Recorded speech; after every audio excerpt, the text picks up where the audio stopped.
আসসালামু আলাইকুম। তো দর্শক বন্ধুরা, এখানে একটা হ্যাচারিতে এসেছি। ওই হ্যাচারি বিষয় নিয়ে কিছু প্রশ্ন করেছেন আপনারা। ওই প্রশ্নের উত্তরটুকু দেওয়ার জন্যই ওই হ্যাচারিতে আসার মূল উদ্দেশ্য। তো দর্শক বন্ধুরা, আপনারা অনেক কিছু হ্যাচারি সম্পর্কে জানতে চান। ওই জানার উপরে নির্ভর করেই আমি ওই হ্যাচারিতে আসি এবং হ্যাচারির বিভিন্ন ধরনের ভিডিও বানানোর চেষ্টা করি। আপনারা অনেকেই হ্যাচারি সম্পর্কে জানতে চান, হ্যাচারির নানান কাজকর্ম সম্পর্কে কেমনি কিভাবে করা যায়, ওইসব বিষয় নিয়ে আপনারা জানতে চান। আর এই আপনাদের জানার যে হ্যাচারি ব্যবসা করার যে কলা কৌশলগুলি আছে, ওই কলা কৌশলগুলি আপনাদের সামনে তুলে ধরার চেষ্টা করি, যাতে করিয়া আপনারা যারা হ্যাচারি ব্যবসা করেন, আমি যতটুকু জানি, আমি কিন্তু কোনো বই পুস্তকের উপরে নির্ভর করিয়া এই ভিডিওগুলি তৈরি করি না। আমি ওই হ্যাচারি ব্যবসাটুকু করেছি এবং এই হ্যাচারি ব্যবসা করতে গিয়া যেসব সুবিধা অসুবিধা, যেসব প্রবলেমে পড়েছি, আর যে ধরনের কাজকর্ম করেছি, আর কিভাবে করলে যে ভালো হয়, ওইসব বিষয়টাই আপনাদের সামনে আমি তুলে ধরার চেষ্টা করি। আর এগুলো কিন্তু আমি বই পুস্তক পইড়া পইড়া আপনাদের সামনে আমি ওইসব বিষয়ে কথা বলি না। আমি কথা বলি শুধু বাস্তবে করেছি, বাস্তবে করতে গিয়া যে কি কি করেছি, কিভাবে করেছি, ওইসব বিষয়েই আপনাদের সামনে আমি আলোচনা করি। তো বিষয়টা হইল, অনেকেই বলেন যে অনেকেই বলেন যে গরমের দিন হ্যাচারি ব্যবসাটুকু করা যাবে কি? হ্যাঁ, ফাল্গুন, চৈত্র, বৈশাখ, এই ৩ মাসেই কিন্তু হ্যাচারি ব্যবসার সিজন। আর বাকি যে সময়টুকু আছে, এইটুকু কিন্তু গায়ের জুড়ে করতে হয়। এইটুকু কিন্তু নানান কৌশলে, নানান চেষ্টা নিয়ে, অনেক কষ্টের বিনিময়ে কিন্তু ওই কাজটুকু করতে হয়।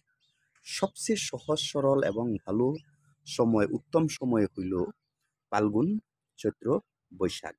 এই ৩ মাসের বাচ্চাও ভালো হয় এবং ডিম থেকে যে তুষ পদ্ধতিতে বাচ্চা, ডিম থেকে ডিম থেকে যে বাচ্চা উৎপাদন করা হয়, এটাও কিন্তু ভালো হয়।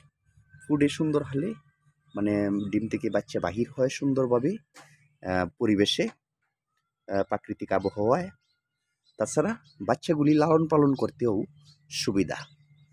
তো ওই বিধায় ওই ৩ মাস, ফাল্গুন, চৈত্র, বৈশাখ, ওই ৩ মাসেই বাচ্চাগুলি ফুডে সুন্দরভাবে, ওই তুষ হারিকেন পদ্ধতির কথাই আমি বলতেছি।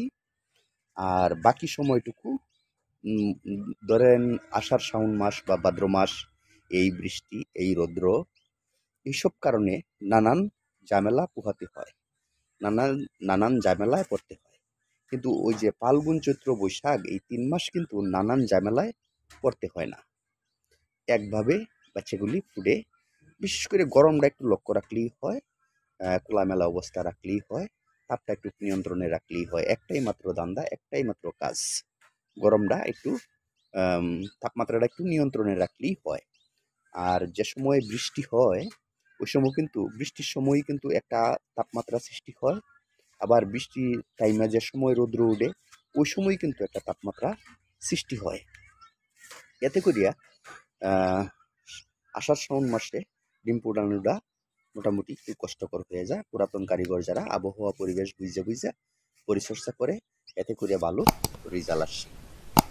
তো ওইগুলা করতে করতে আস্তে আস্তে করেই অভিজ্ঞতা চলে আসে। তাছাড়া আরেকটা বিষয় হলো, শীত মৌসুমের কথা বলি।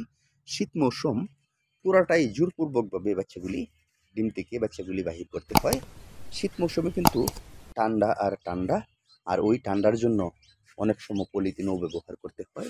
ওই যে দেখেন, পলিথিন এখনো আছে, সরাই নেই, এখানে পলিথিন এখনো আছে। শীত মৌসুমে কিন্তু পলিথিনও ব্যবহার করতে হয়। পলিথিন ব্যবহার করাটা কিন্তু একটা জটিল কঠিন বিষয়। অক্সিজেন বাহিরের আলো বাতাস ঢুকে না দিদায় নানান প্রবলেমে পড়তে হয়। তো যাই হোক, আপনার প্রশ্ন ছিল যে গরমের সময় কি ডিম ফোটানো যাবে? হ্যাঁ ভাই, গরমের সময় ডিম ফোটানো যাবে। গরমের সময় ফাল্গুন চৈত্র বৈশাখ ওই ৩ মাসেই সর্বোচ্চ ভালো সময় বা উত্তম সময় তুষারিকান পদ্ধতিতে বাচ্চা ফোটানোর জন্য। তো দর্শক বন্ধুরা, এই ছিল আজকে আপনাদের প্রশ্নের উত্তর। তো আজকের মতো আপনাদের কাছ থেকে বিদায় নিতেছি। আল্লাহ হাফেজ।